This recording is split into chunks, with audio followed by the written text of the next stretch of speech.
মাননীয় স্পিকার, আপনি হয়তো ভুলে গেছেন, তবে আপনার সাথে আমার একটা বেশ পুরানো সম্পর্ক আছে। প্রথমত এই জিনিসটা বলা দরকার, আজকে আমার এখানে থাকার কথা ছিল না, আমার এখানে দাঁড়িয়ে বক্তব্য রাখারও কথা ছিল না। আমার মরহুম বাবা সালাউদ্দিন কাদের চৌধুরী, ওনাকে মিথ্যা মামলায় হত্যা করা হয়, আর সেই কারণে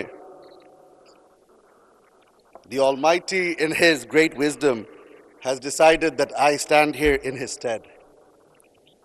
আমি যদি কোনো ভুল করে থাকি আমাকে ক্ষমা করে দিবেন, তবে প্রথমবারের মতো বক্তব্য রাখছি এই সংসদে, কিছুটা তো নার্ভাসনেস আছে।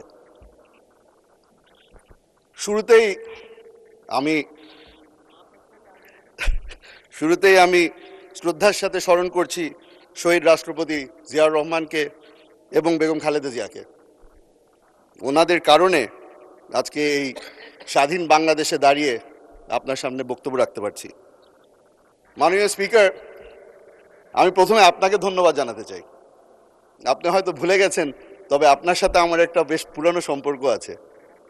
আমার বাবা যখন বাংলাদেশ জাতীয়তাবাদী দল জয়েন করে, সেই প্রস্তাব আপনি নিয়ে গিয়েছিলেন, আর তার মাধ্যমেই, যেহেতু আমার বাবা জাতীয়তাবাদী দল এবং জাতীয়তাবাদে বিশ্বাস করতেন, সেই কারণে আজকে আমি মাননীয় প্রধানমন্ত্রী তারেক রহমান সাহেবের দলে যোগ দিয়ে ওনার সংসদ সদস্য হিসেবে দাঁড়িয়েছি।